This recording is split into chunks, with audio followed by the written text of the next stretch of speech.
What's good, y'all? My name is DavonJamil, and you are watching Sports from the Stands. Now, give you a little premise on my purpose of my videos before I get started.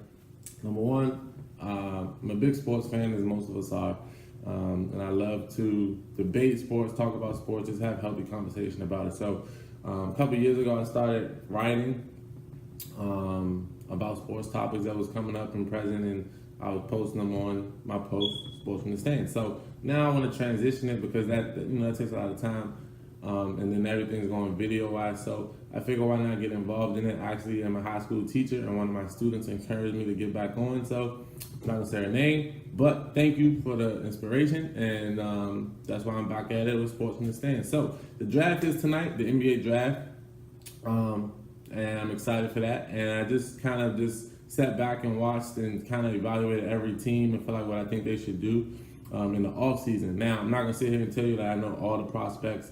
I know who fits what system and this is that and the third. I really don't. I know most of them, some of them, but I'm not going to say who I think that the team should draft. I'm simply going to say what I think they should be doing this offseason, and then I'll make an updated one after the draft as far as what free agents should look at, what teams, and hopefully I make some correct predictions, and then everybody can see and do the same things for themselves. So today I'm going to start with the Atlantic Division in the Eastern Conference. So I'm going to go conference by conference.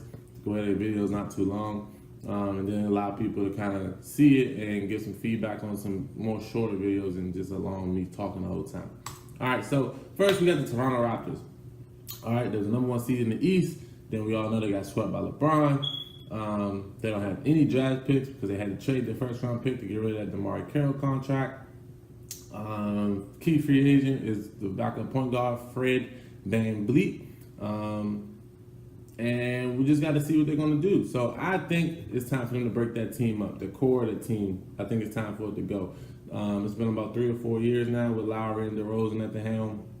And ultimately, Toronto hasn't been able to get it done. People thought this year would be their year, being that they had the best record in the league, was the number one seed. But then they got swept. So, I mean, I feel like if you want to stay at the top of the East, you can keep it together because you know you're a good team. But I don't feel like it's a championship team, and I don't see how the parts that they have are going to be able to get it done without any major shakeup. So I think they should trade Kyle Lowry. You're going to have to pick between him and DeRozan. I think obviously DeRozan is more of a superstar than Lowry is. Lowry is a good point guard, an all-star point guard at times. But he's not going to, be the knight in shining armor that they need somebody to be. I think DeRozan more so fit for that role. So I personally think Toronto should consider trading Kyle Lowry, depending on what the offers are coming back to them, and try to build more so around DeRozan. Kind of use him as the isolation guy, kind of like a James Harden, and have better shooters around him. I think VanVleet can come in and start. And then you got DeLon Wright to back him up, so it's not a real drop off at the point guard position because VanVleet can probably do more with more minutes. And then I think I've heard that they're trying to offer Norman Powell, which is going to be hard though because they just gave him that new contract last year, and then he kind of had a drop off year. But I think that's where they need to go. Valanciunas will be a free agent next year. See what happens with that. Serge Ibaka, I think he's a little past what he's capable of doing. I think the game is changing. He can't really play the stretch four too much. I know he can hit that shot, but he's just more of a 5 really in today's system, which isn't bad for him. But so kind of a log jam there in my opinion with him and Valanciunas. But I'm pretty sure they'll keep both of them around this year, at least until the deadline, trade deadline. But I think they should consider moving Kyle Lowry, getting another piece in there, an outside shooter who can better help when DeRozan penetrates and kicks. So I think that's what they should do. Will they do it or not? Ultimately, that's what this is all about, and we'll see what they do. But that's just my assessment. You're welcome to your own. And if you got a different opinion, please let me know. Moving right along, Boston Celtics, number 2 seed, top 2 seeds in the same division, made it all the way to the Eastern Conference Finals without Kyrie, without Gordon Hayward. They have, obviously, Boston has the arsenal to do whatever they want as far as drafting concerns. Danny Ainge has been a genius since he's been the GM in Boston. Marcus Smart is their biggest free agent, along with Aaron Baines and Greg Monroe. Now, if you paid attention to Boston all season, the young guys just stepped up, man. There's no other way to say it than that. Marcus Smart was balling. Obviously, Jason Tatum, Jaylen Brown, Terry Rozier when Kyrie went down. So they have depth as far as I'm concerned at the guard and the wing positions. Now they're kind of limited in the front court behind Horford. It's not really, and Marcus Morris. There's not really too many people, that do what they need them to do in the front court. But I'm pretty sure they'll address that in the draft and in free agency. But for the offseason, what should they prepare for? What should they do? I think they should prepare as if Marcus Smart is going to leave. I think he'll get more money on the free agent market than what they can afford to give him. Now he is restricted, so that way they can match any offer sheet that he gets. But I think they should consider letting him go. Obviously, they want to keep that flexibility moving forward. And if you lock up too much money into him, it may be difficult to keep that flexibility. Now, if a trade presents itself that I know that they're rumored to be chasing, so I know they're rumored to go out to Kawhi, they're rumored to talk to LeBron, probably going to try to get into Paul George or anything like that. If that trade becomes available and you can move Jaylen Brown along with some picks or whatever for one of those guys, then you keep Marcus Smart because you're going to need that backup bench guy to step in and play the way he does. And you can't guarantee that you'll replace whatever you will lose with him on the free agent market or in the draft. But if you don't make any of those drastic changes, which I don't think Boston needs, I think Boston should stand pat where they're at because they made it to the Eastern Conference Finals again without Kyrie and without Gordon Hayward. So imagine when, hopefully, those guys are back and healthy, along with the improvements and the strides that the young guys have made. I think they should kind of see what they can do with that group, at least for a year before 2019, because in 2019, obviously, you got to see what Kyrie's going to do. That's going to decide what they do with Rozier. But I think for the next season, though, they should stand back and let's see what we were supposed to see this year. Let's see Kyrie, Hayward, Tatum, Brown, Horford, Morris. Let's see what they can do as a unit with all their pieces together and healthy. I think that's going to be the best course of action. Obviously, Boston's always swinging for the fences. Danny Ainge, like we said, is a genius. He swung and got the Kyrie trade done when nobody saw that kind of coming. So let's see what else he could do. But in my estimation, if the team stays the same, no drastic, no superstars added, you might have to let Smart walk, replace him in the draft or with a low-key veteran on a minimum deal, and you keep pushing and moving from there because, again, you'll get Kyrie and Gordon Hayward back in August as far as what the reports are saying. All right? So, third team in that division, the 76ers. Again, another top tier team. They won 50 games this year.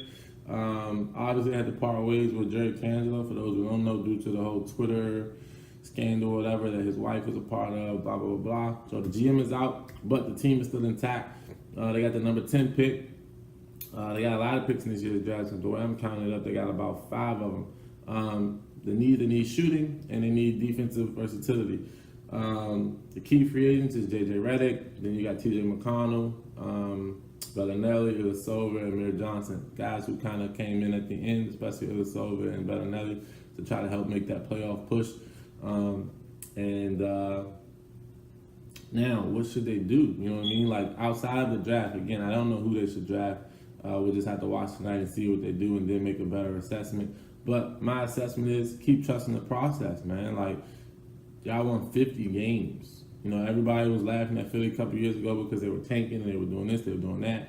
Then they come in with 3 number 1 picks or 3 top-tier picks with Embiid, Ben Simmons, and then Markelle Fultz. Now we got to see what happens with Fultz. He had a rough rookie year.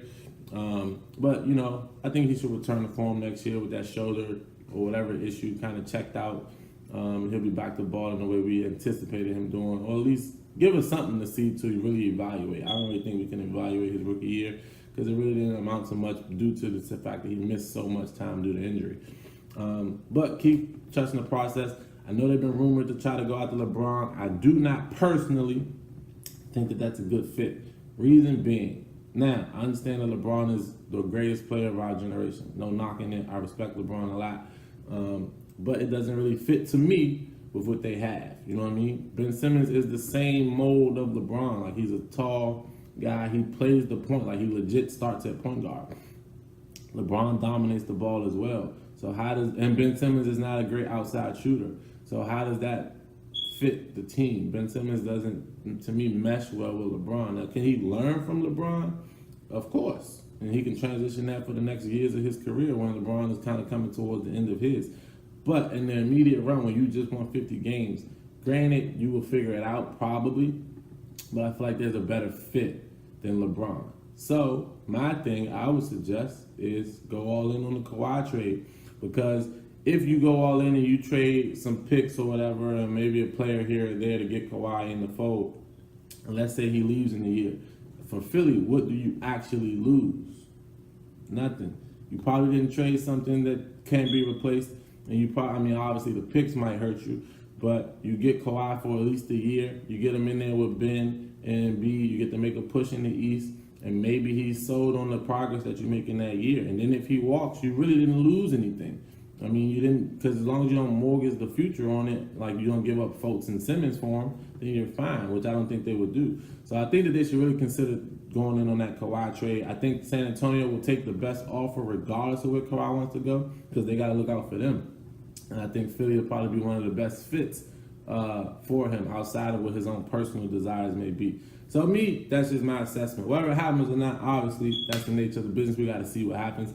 But that's what I think Philly should do. And if nothing comes of the Kawhi, just re-up with the team you had. You re-sign JJ probably to a 1 year, another rich dollar contract, or give him multi-years at a lower number. See what happens with that. But I think if you missed out on those free agents like a LeBron, like a Paul George, like a trade for Kawhi, you got to keep the core of your team together to help them make that 50-win season happen. And JJ Redick going to be a big part of that moving forward.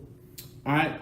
Now, the last two teams in this division, obviously, you got the New York squads. You got the Knicks, and then I'm going to get to the Nets. But with the Knicks, won 29 games, fired the head coach, hired Dave Fizdale. Obviously, they got a new front office staff in there last summer, and they're trying to build on that. So the free agents, you got Cantor, who has a player option, and he's said to be waiting to see what they do in the draft before he decides to re-up or not re-up.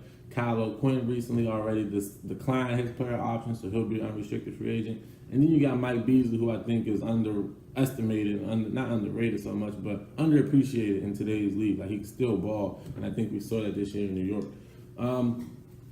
They got the 9th pick in the draft. There's a lot of guys available with that 9th pick, so they're already talking about what should they do, which way should they go, who do they love, who do they don't. So again, we'll have to watch tonight and see, and I'll do a re-up after the draft. And just allow my thoughts to process on what free agents should do or what teams should do. But my assessment is they got to build through the draft, man. New York is terrible. You know what I mean? Like, the Knicks are not the prominent team that they once were, even though they're in the mecca of basketball. Ever since the Carmelo debacle, it's kind of been tough just to regain interest in getting people to come there. Now, they got some good players in place. Tim Hardaway, good player. The rookie last year, good player. Obviously, Porzingis is a great player coming off that injury. So you build through the draft. You keep Porzingis happy because you don't want him considering leaving. Obviously, I think that everybody knows that the Kyrie notion is out there for 2019. It's a big free agency class in 2019. They got to clear that cap space situation to be able to even chase those guys. But I feel like you got to build through the draft this year. You got 2 picks at 9 and 36. If there's an opportunity to get more, I think they should consider it. Hopefully you get a good player at 9 who can help you turn that program around. And then you keep Cantor for 1 more year. Hopefully he buys into or opts into his player option. If not, it's not a big loss because you're not going to win anyway. You know what I mean? Like, he's eating up $18 million for you to win 30 games. To me, it's not that big of a difference.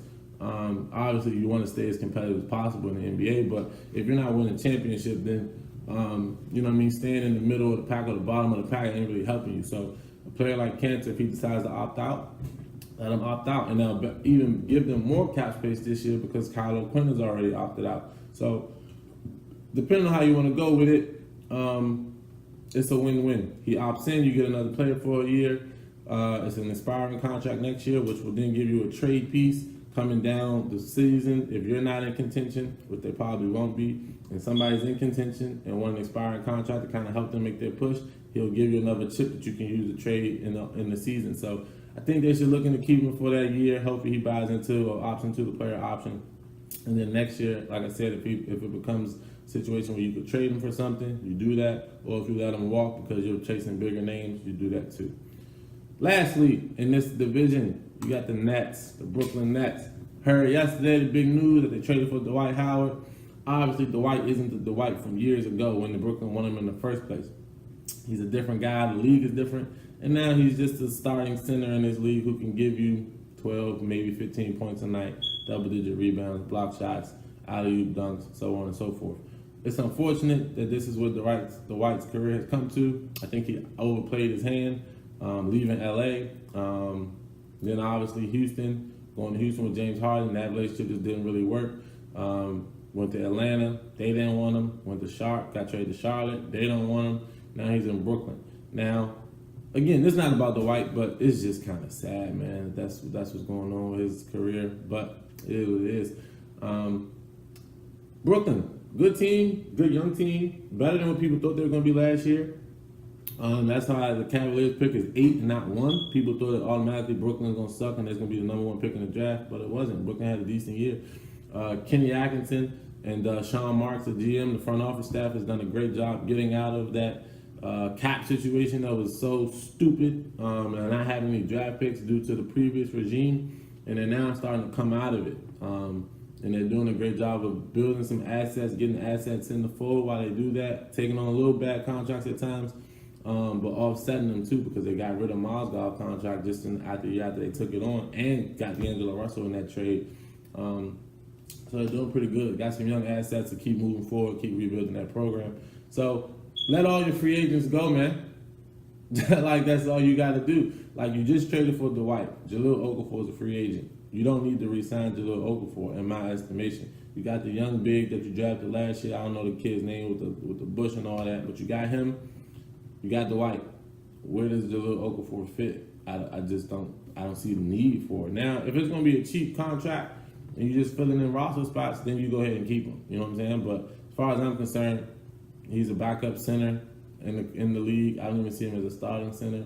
I won't call him a bust because he's still going to be a serviceable player, but he's not the player that was supposed to be a top 3 pick. And I'm glad the Lakers didn't take him because I'm a Lakers fan. So I'm kind of happy about that.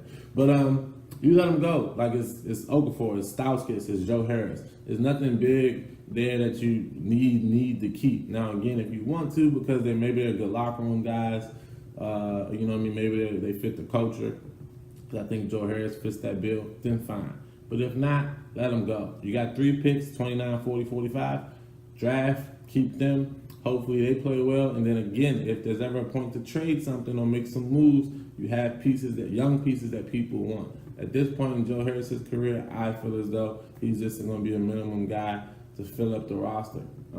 Same thing with Stauskas. He didn't pan out to be anything super special. He'll be a rotational guy, or he'll be out the league soon. So you can let your free agents go, keep building through the draft, keep getting young pieces in, and building with that young team that you have, along with the veteran pieces that you have in place from the previous year. You still got DeMar Carroll, you got Allen Crabbe, you now have Dwight. You may sign a veteran. You still got Jeremy Lin, if they're going to keep Lin around. You still can sign some low-end veterans just to help keep building that culture up. But ultimately, you're doing better than what people expect you to do. And you still got some room to make some improvements. So I think that's what Brooklyn should do. All right? So the Atlantic Division is wrapped up. Like I said, I'm going to recap it real quick. Toronto, trade Kyle Lowry. Boston, prepare if his Marcus Smart is going to leave. Philly, trust the process. Do not chase LeBron. If anything, chase Kawhi. Do not chase the king. Got it?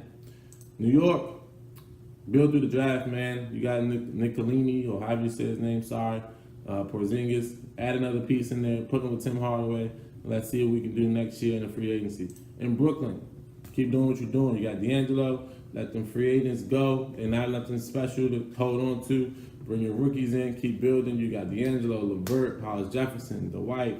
You know what I'm saying? Keep showing people that you're better than what they think, and that those picks, aren't going to pan out to be the highest picks that they can be. And then next year, you get your own pick. So you do what you do depending on how the team falls out. So that's my wrap of the Atlantic Division, man. Again, I'm going to do it division by division. So we got another division coming up. And I'm going to post everything before the draft. And then hopefully we see some things happen that I might have said in the direction which I said they should go over the next couple of weeks. And then again, I'll do another one come free agency time. So again, this is DavonJamil, Sports from the Stands. Holla at your boy.